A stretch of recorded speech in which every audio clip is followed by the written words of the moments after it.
Subscribe करें और bell दबाएं ताकि कोई खबर रह न जाए।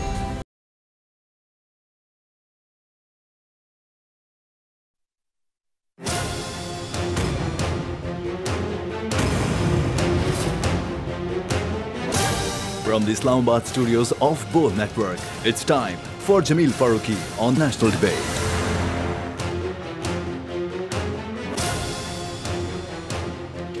Good evening, welcome to national debate. दो अदद फ्रंट्स के ऊपर दो बड़ी स्टोरीज हैं। सिक्योरिटी फ्रंट के ऊपर अगर बात की जाए तो आज कोर कमांडर्स कॉन्फ्रेंस हुई, इंतहाई अहम कोर कमांडर्स कॉन्फ्रेंस। आज 258वां कोर कमांडर्स कॉन्फ्रेंस का इजलास हुआ और पाक फौज के शोबा ताल्लुकात आमा के मुताबिक army chief general Asim Munir की ज़ेर सदारत इस कॉन्फ्रेंस में अंदरूनी सिक्योरिटी सूरत हाल पर तफसीली ब्रीफिंग दी गई।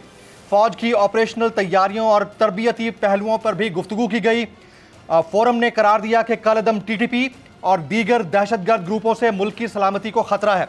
कोर कमांडर कॉन्फ्रेंस ने एक पड़ोसी मुल्क में कलअदम टीटीपी और दीगर गिरोहों को कार्रवाई की आज़ादी, दहशतगर्दों के पास जदीद तरीन हथियारों की दस्तियाबी को नोट किया गया और फोरम ने कहा कि दहशतगर्दों के पास जदीद तरीन हथियार पाकिस्तान की सलामती मुतासर करने की बड़ी वजूहात हैं।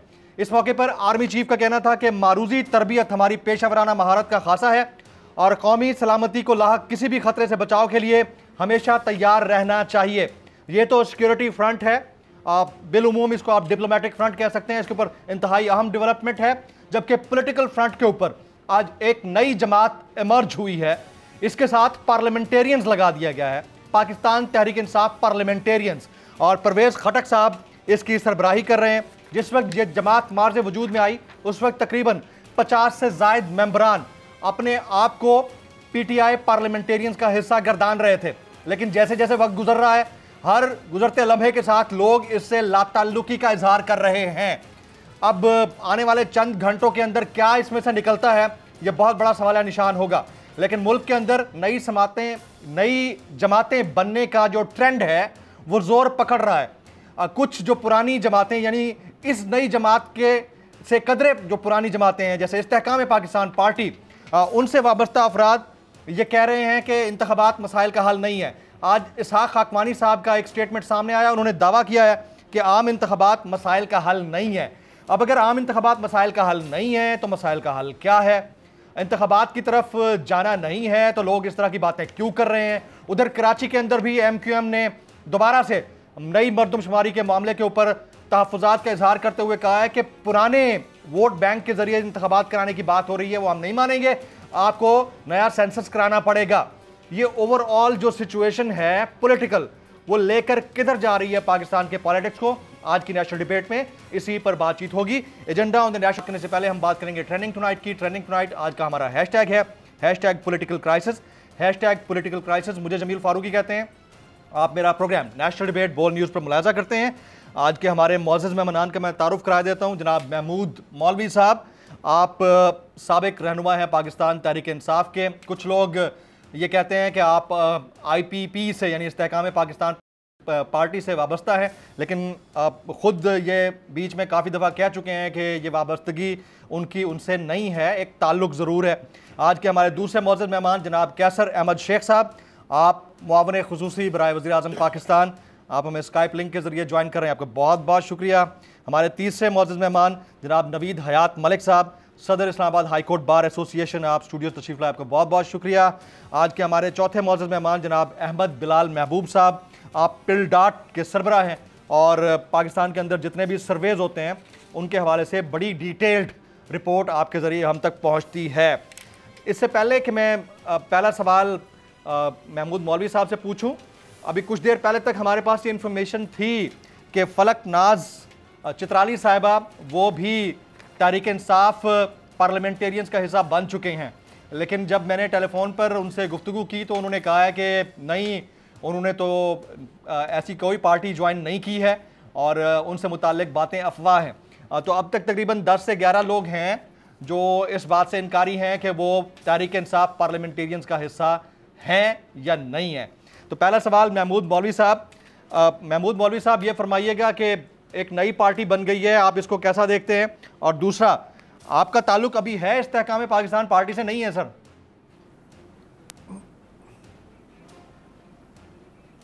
जी बिस्मिल्लाहिर्रहमानिर्रहीम। जी मेरा ताल्लुक़ इस वक्त पाकिस्तान इस्तेहकाम पार्टी से बिल्कुल है और मैं सिंध के चैप्टर को देख रहा हूँ। और जब अभी आप बात कर रहे थे कि जो खटक साहब ने पार्टी बनाई है, मेरा ख्याल से ये कोई अनहोनी बात नहीं है, ये नज़र आ रहा था। उसकी वजह ये है कि काफ़ी लोग जो हैं, जैसे पहले भी मैंने कहा पीटीआई छोड़ चुके हैं, और खटक साहब का तो मैंने काफ़ी अर्से पहले कहा था कि वो अपनी पार्टी बनाएंगे और ये बड़ी खुशाइन बात है मेरा ख्याल से। देखें पीटीआई के ने इतना डैमेज किया इस मुल्क को और स्पेशली फ़ौज को, उसके बाद देखें लोगों का उनको छोड़ना जो है ना, ये नज़र आ रहा है बहुत हर जगह पे। आप देखें उसकी मेन वजह ये है कि ये जो हमारे पाकिस्तानी हैं ये किसी भी वक्त जो है फ़ौज के ख़िलाफ़ नहीं जाएंगे। उसकी वजह ये कि फ़ौज इस मुल्क की रीढ़ की हड्डी है और पीटीआई जो है वो फ़ौज के टोटल अगेंस्ट बातें कर रही है।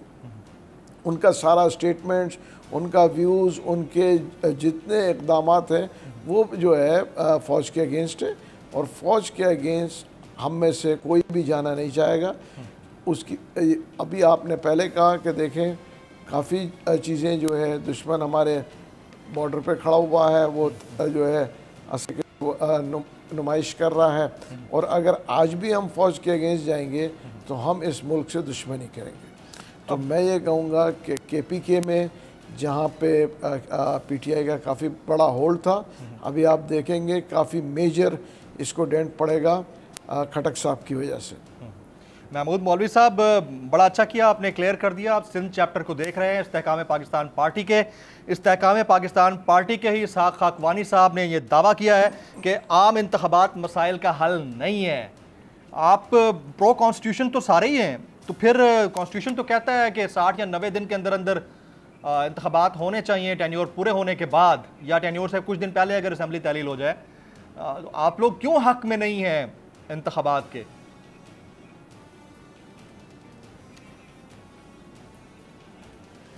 नहीं देखिए, मैं आपको बताऊं, हर देखिए जैसे एमक्यूएम कह रही है कि जब तक चीज़ें चेंज नहीं हो जाए, एमक्यूएम क्या कह रही है कि वो जो है कराची के मतलब I would say one of the main stream party है, वो ये कह रही है कि देखें हल्का बंदियों को सही कर लें, उसके बाद इलेक्शन करवा लें। तो मेरे ख्याल से जो है देखें, हालांकि प्राइम मिनिस्टर साहब कह रहे हैं, सब लोग कह रहे हैं कि जी इलेक्शंस अक्टूबर या नवंबर में होंगे, मैं खुद इस बात से कायल हूँ कि इस साल इलेक्शन मैं खुद नहीं देख रहा हूँ। अगर इलेक्शन होते हैं तो 2023 में नहीं, 24 में फिर भी हो सकते हैं, 23 में मैं खुद इलेक्शन नहीं देख रहा हूँ। उसकी वजह ये है कि जो जितने इश्यूज हमारे सर पे खड़े हैं उसको मद्देनज़र रखते हुए मैं तो खुद इलेक्शंस नहीं देख रहा हूँ। राइट, आपका स्टेटमेंट आ गया। महमूद साहब आप साथ रहिएगा। मैं जनाब कैसर अहमद शेख साहब की मौजूदगी का फ़ायदा उठाते हुए, कैसर साहब आज एक नई पार्टी बन गई, परवेज़ खटक साहब को पाकिस्तान मुस्लिम लीग नवाज ने लिफ्ट नहीं कराई इसलिए उन्होंने अलग पार्टी बना ली, या कोई पैटर्न ऐसा था कि आप पार्टी बनाएंगे तो ही जम हो पाएंगे बाकी किसी जमात के अंदर? बिस्मिल्लाहिर्रहमानिर्रहीम। देखिए, परवेज़ खटक साहब तो पाकिस्तान मुस्लिम लीग में कभी भी नहीं रहे, वो तो पीटीआई का हिस्सा थे और पीटीआई ने जो कुछ ये पिछले 9 मई को जिस तरह का रोल प्ले किया तो लोग बज़न हो गए, मुतनफ़र हो गए पीटीआई से।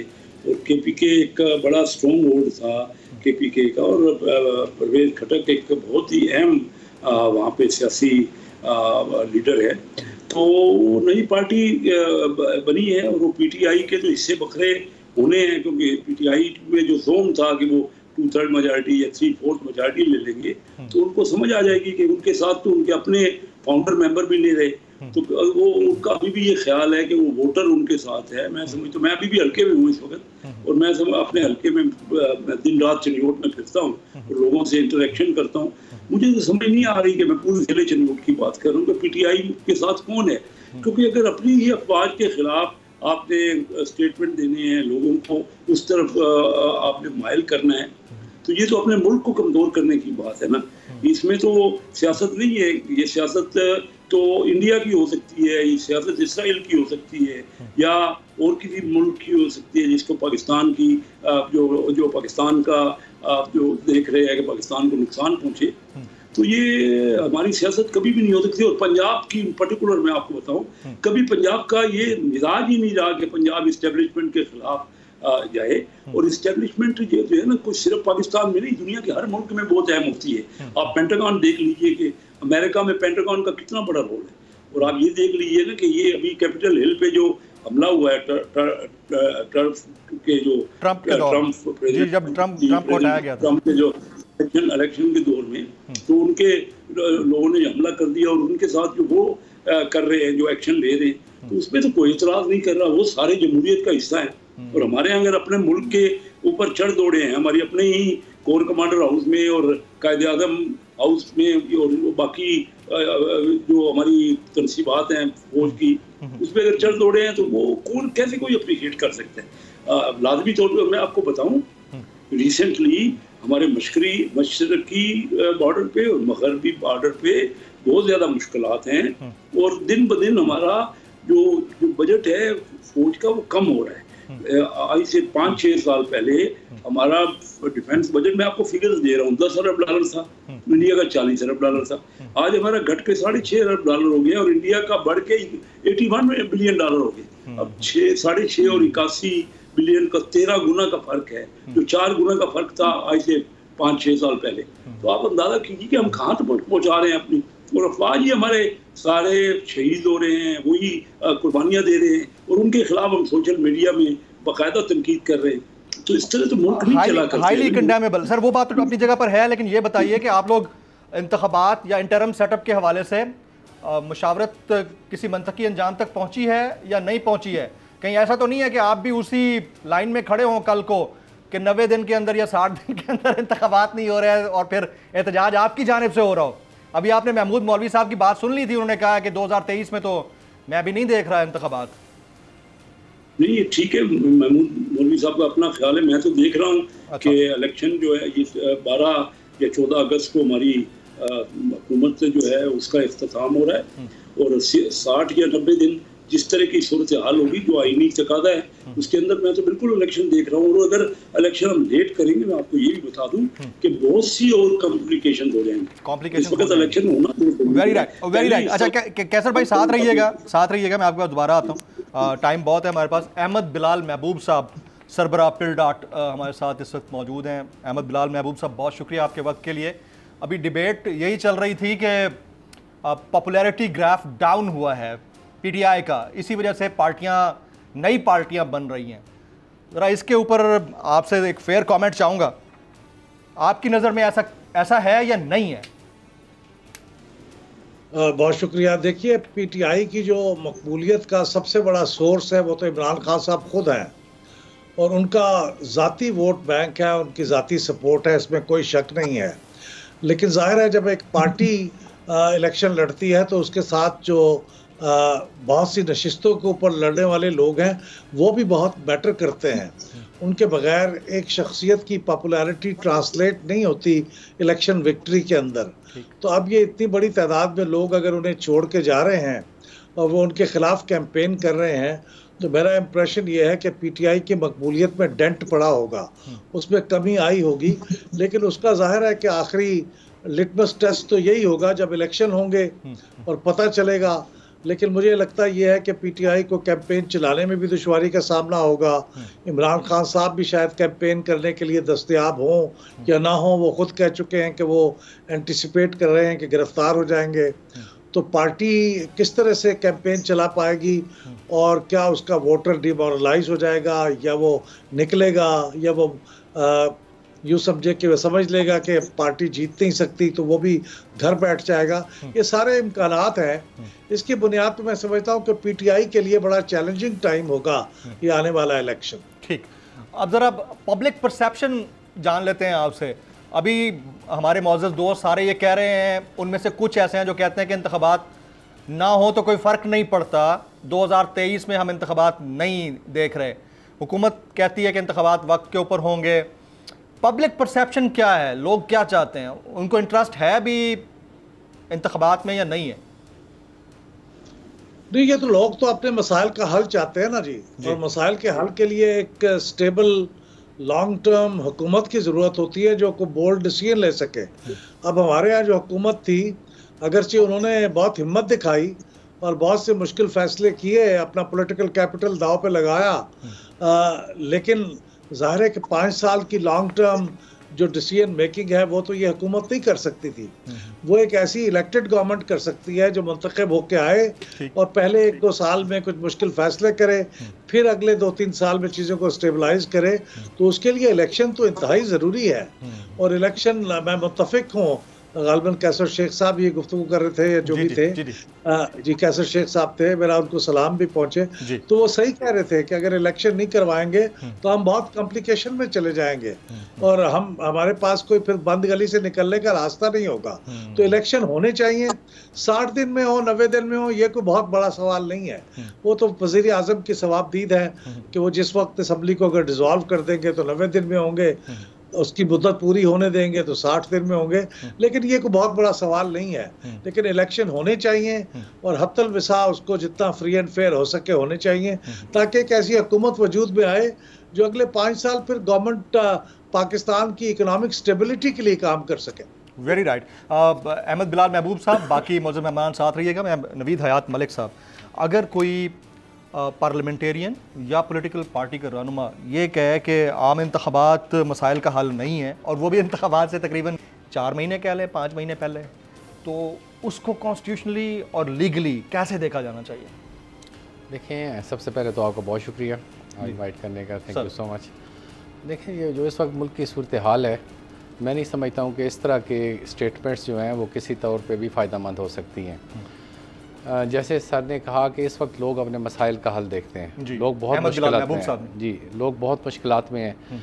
उनके पहले तो एक गरीब होते थे या सफ़ेद पोश होते थे और अमीर होते थे, अब या अमीर रह गए हैं या गरीब रह गए हैं, दरमियान वाला तबका पिस के रह गया।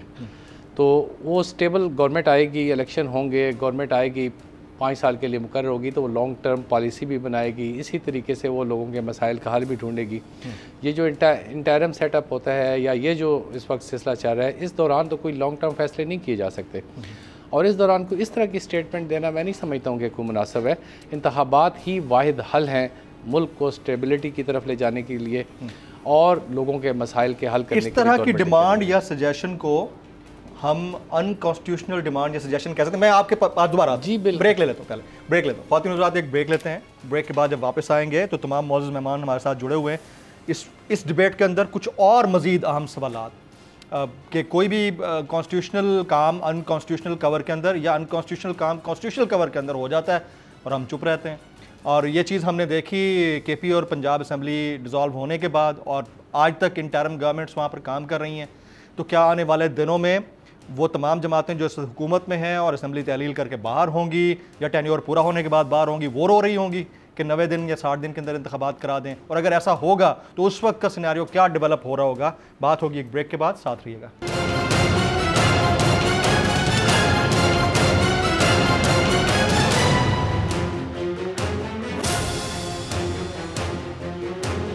Welcome back. मैं अपने तमाम मुअज़्ज़ज़ मेहमानों को एक बार फिर से खुश आमदीद कहता हूँ।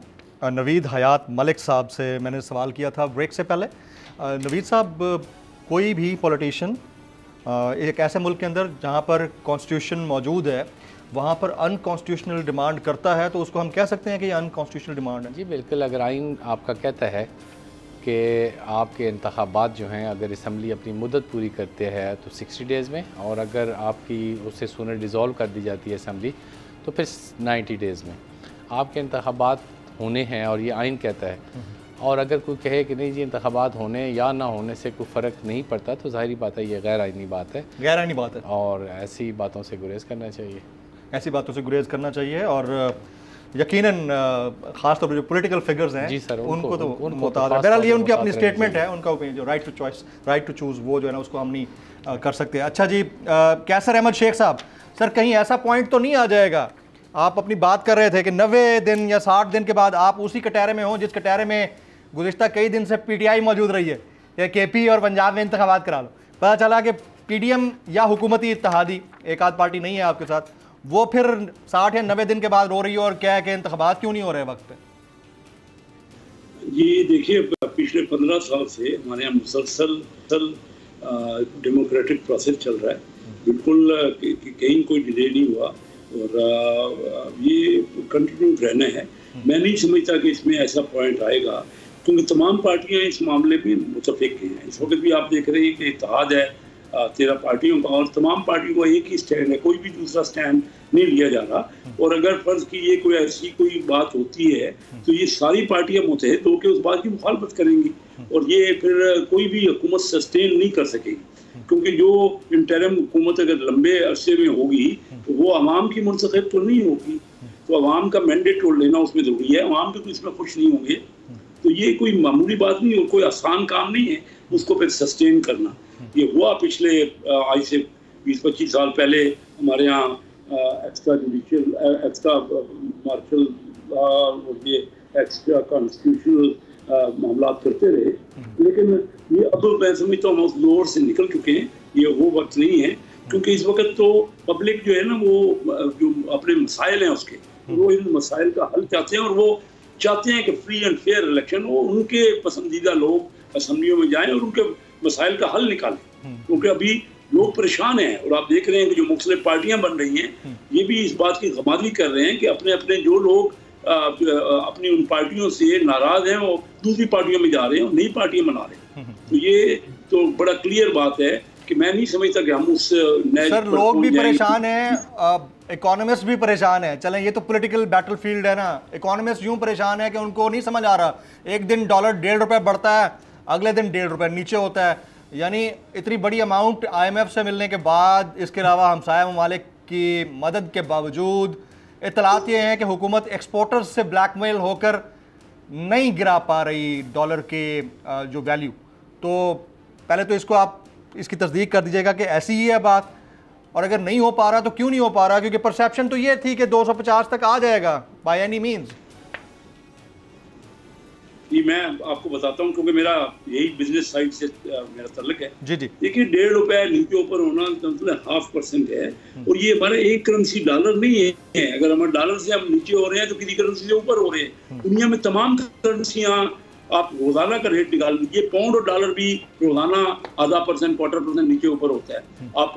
आप निकाल लीजिए यूरोपियन करेंसी का निकाल लीजिए उनका, तो ये यूरो जो है तो उसमें भी यही होता है। ये इसलिए कोई नई बात नहीं। चाइनीज आप RMB निकाल लीजिए, तो ये तो एक कोई मामूली सी बात है जो आप कह रहे हैं। ये तो नीचे ऊपर होना है।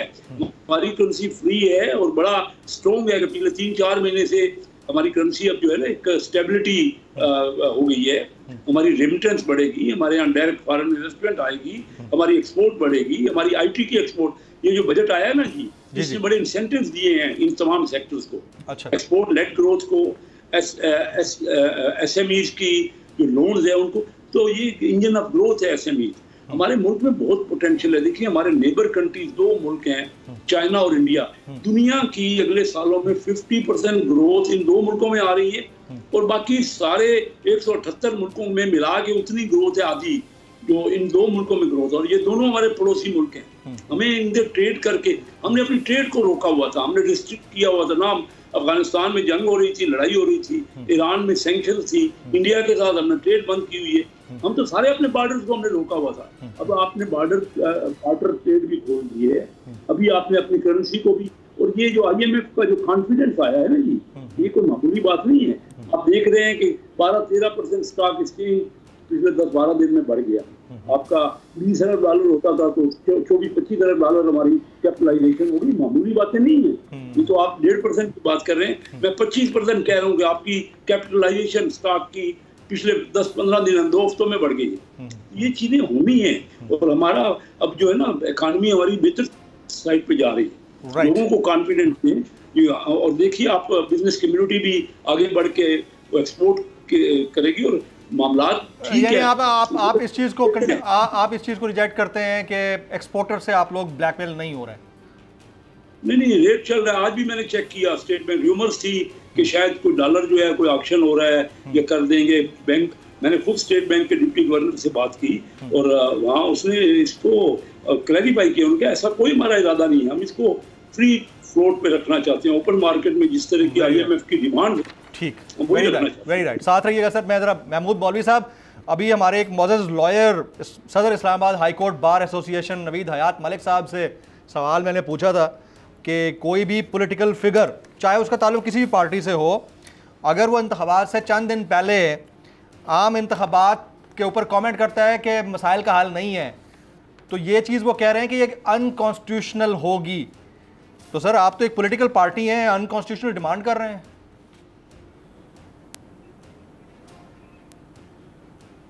नहीं देखिए, मैं आपको बता दूं, डिमांड हम नहीं कर रहे। मैंने जो आपको कहा ना, मैंने कहा मेरा व्यू है कि इलेक्शंस जो है मुझे 2023 में नज़र नहीं आ रहे, और 1-2 महीना डिले जो मैं देख रहा हूँ। देखिए हर आदमी का अपना व्यू है। आपके सामने थे, लोग समझ रहे थे कि पंजाब में के इलेक्शंस हो जाएंगे, KPK के, मगर 1-2 महीना आगे पीछे का व्यू मेरा ख्याल से सब दे रहे। मैं ये नहीं कह रहा हूँ, डिमांड नहीं कर रहा हूँ कि होने चाहिए, खुदा ना खास्ता एक पॉलिटिकल पार्टी हूँ से ताल्लुक़ है और मैं खुद एक पॉलिटिकल आदमी हूँ।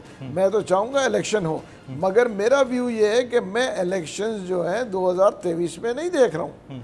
और ये मतलब देखें ना, हर एक का अपना व्यू होता है। कुछ लोग देखें ना, और अक्टूबर में होना है या जनवरी फरवरी में हो जाए, तो इसमें कोई ज़्यादा लंबी बात तो नहीं कर रहे हैं, मगर ये अपना अपना व्यू है कि देखें उसकी वजह ये है कि बहुत सी चीज़ें, बहुत से इश्यूज, अब MQM जो डिमांड कर रही है, MQM इतनी बड़ी पार्टी है, वो क्या कह रही है कि जब तक ये चीज़ नहीं होगा तो हम तो इलेक्शन में नहीं जाएंगे।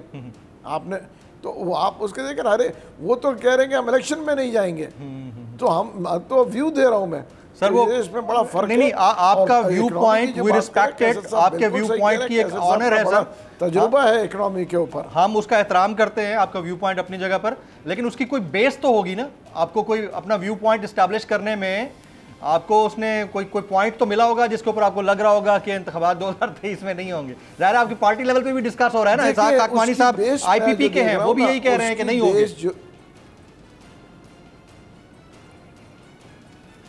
देखिए उसकी बेस जो नज़र आ रहा है ना, देखिए मेन जो कराची का इशू है, जो बहुत से जगहों का इशू है, पंजाब का इशू है, जो कि देखिए अगर आप जो दोबारा से वो करवाते हैं तो क्या बलूचिस्तान में 1 से 2 सीट ज़्यादा आते हैं, ठीक है ना। तो मेन चीज़ ये है कि वो बड़ा इम्पोर्टेंट बेस है कि जो देख रहे हैं कि देखें ये चीज़ों को पहले हल कर लें, उसके बाद इलेक्शन कर लें। तो अगर उसके लिए 2 महीना आगे पीछे हो जाते तो अपना अपना व्यू है। मेरा व्यू है कि वो जो है उसके बाद कर लें तो बेहतर है। आपका व्यू पॉइंट है कि उसके बाद हो तो बेहतर है। अहमद बिलाल महबूब साहब, सेंसस या मरदमशुमारी बड़ी इंपॉर्टेंट चीज़ है, काफ़ी अरसे से इसके ऊपर वावेला मचा रहा, कराची की एक जमात मुसलसल, उसी की बात कर रहा हूँ जी, मैं आप ये सवाल अहमद बिलाल महबूब साहब से, वावेला मचा रहा कराची में मेयर के इंतखाबात के अंदर इसके ऊपर और हल्का बंदियों के ऊपर उन्होंने अपने आप को साइड पे कर लिया, इंतखाबात का हिस्सा नहीं बने, और फिर अब मुल्क भर के अंदर एक बात फिर ज़ेर बहस है कि मरदमशुमारी नहीं हो रही तो इंतखाबात डिले हो जाएं, और पुरानी मरदमशुमारी के ऊपर हम इंतखाबात में जाएं तो क्यों जाएं। तो सर कितना इम्पॉर्टेंट है ये वाला सवाल, और क्या नई मरदमशुमारी या पुरानी के ऊपर होने चाहिए इंतखाबात?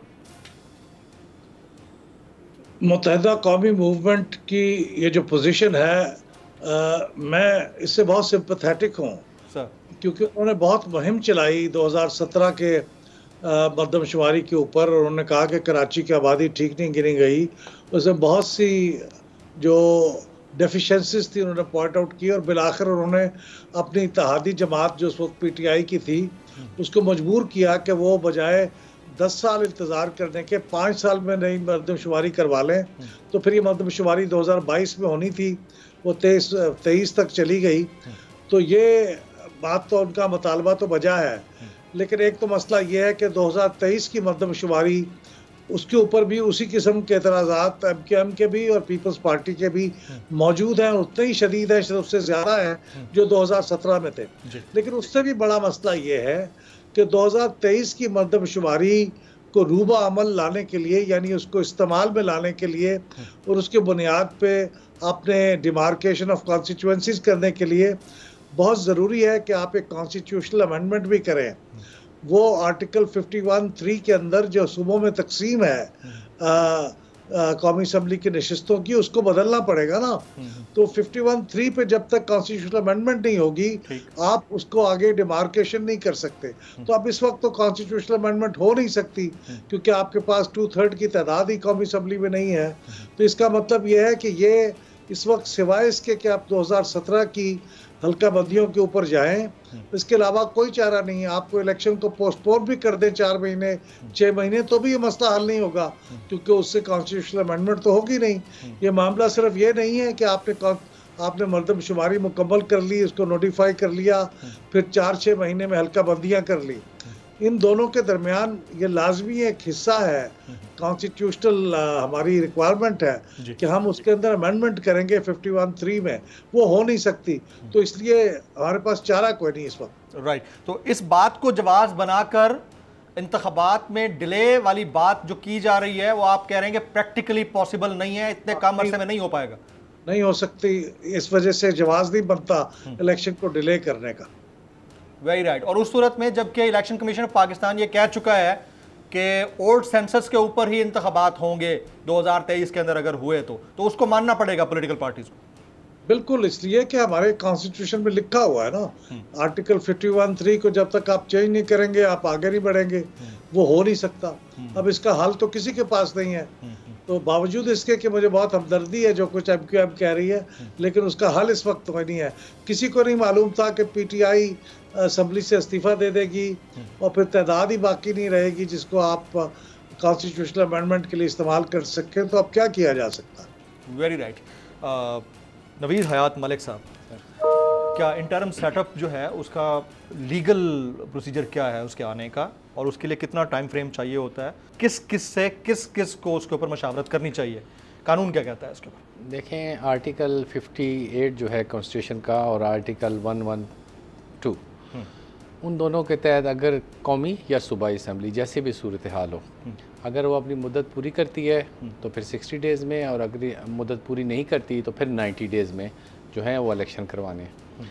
जब ये सूरत हाल होती है तो फिर आर्टिकल 224 के तहत जो है, जो अगर तो कौमी असम्बली है तो सदर with the consultation of prime minister और जो कायदे हिज़्ब इख्तिलाफ है उसके साथ, और अगर सूबाई असम्बलियाँ हैं तो वहाँ पे governor with the consultation of chief minister और उसके जो कायदे हिज़्ब इख्तिलाफ है उनके साथ कंसल्टेशन, चाहे वो जैसे भी हो, जैसे राजा रियाज साहब असम्बली के अंदर जैसा भी है उन्होंने बहुत डिसाइड करोगे, उनके साथ कंसल्टेशन के बाद उन्होंने एक नाम फ्रेमवर्क बनाना है कि ये वाला आपका निगरान वज़ीर आज़म होगा। For the sake of arguments, अगर उनके ये आपस में इत्तफाक नहीं होता तो फिर जो है वो अपना जो एक नुमाइंदे का नाम दे के तो स्पीकर कौमी असम्बली को भेजेंगे, जो कि 8 रुकनी कमेटी एक बनाएगा, मुख्तलिफ जो सियासी पार्टियाँ होंगी उन पर मुश्तमिल होकर, जो 2-3 दिनों में उसका फैसला करेंगी कि कौन निगरान वज़ीर आला या वज़ीर आज़म होगा।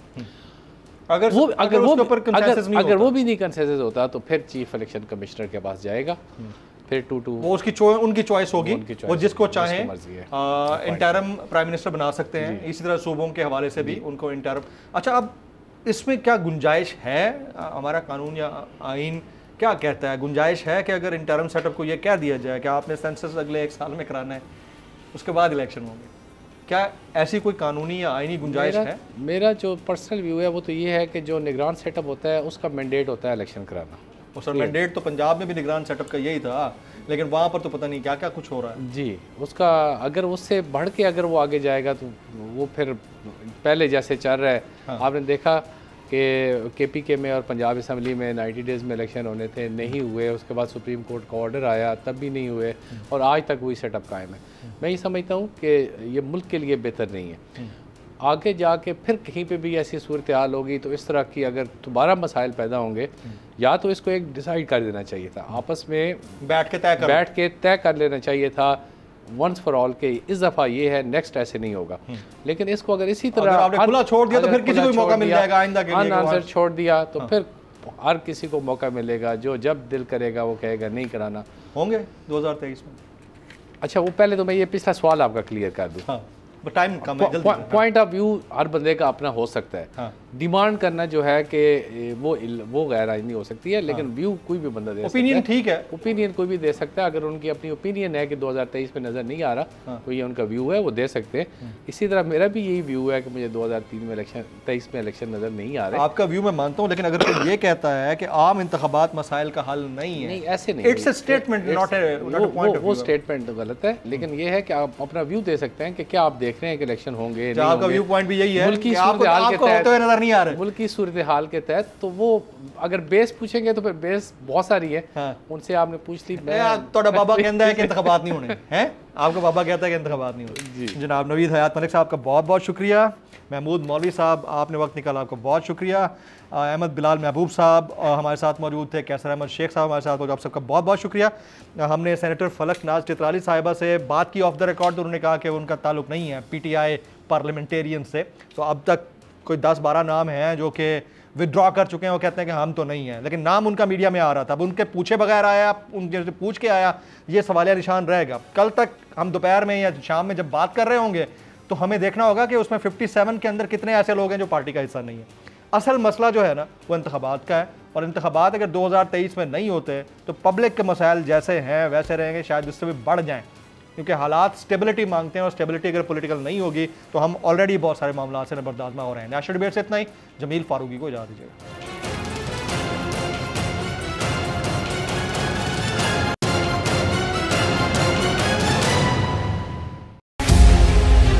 मुल्क मुस्तहकम मईशत की तरफ गामजन, स्टॉक एक्सचेंज भी मुस्बत रुख दिखाने लगा। मईशत की सूरत हाल बेहतरी की तरफ जा रही है। हम IMF के कर्जा मिलने के बाद इस सूरत हाल को बेहतर मजीद कैसे कर सकते हैं? कर्ज बहाली के रोशन इम्कान। बोल ने निभाई अपनी सहाफती जिम्मेदारियाँ। महंगाई से परेशान आवाम के लिए उठाई आवाज। रिपोर्टर और इक़्तिसादी माहिरीन के सबसे बड़े पैनल के साथ बोल की मिशन मईशत की सबसे बड़ी ट्रांसमिशन 63% आवाम ने देखी अपनी स्क्रीन पर। अगर 21वीं सदी की हम इंडस्ट्री की कोई बात करें तो उसमें फिर इंफॉर्मेशन टेक्नोलॉजी जो है वो टॉप पर आती है। अपनी रवायात को बरकरार रखते हुए बोल अवामी मसाइल को उजागर करने में सबसे आगे। देखिए बोल की अगली ट्रांसमिशन में मोबाइल लोन ऐप का बड़ा स्कैम कैसे हुआ बेनकाब। साइबर क्राइम सर्कल रावलपिंडी की मुख्तलिफ इलाकों में कार्रवाइयाँ। ब्लैकमेलिंग में मुलविस ऑनलाइन लोन ऐप्स के 9 मुल्जिमान गिरफ्तार कर लिए गए हैं। अगर इस स्कैंडल से मुताल्लिक आपके पास हैं हक़ाइक़ तो बनिए बोल इन्वेस्टिगेशन का हिस्सा। आपकी शनाख्त और तमाम तर मालूमात खुफिया रखी जाएंगी, तो बस हमें ईमेल करें या व्हाट्सएप करें 0337 0310 377। सब्सक्राइब करें और बेल दबाएं ताकि कोई खबर रह न जाए।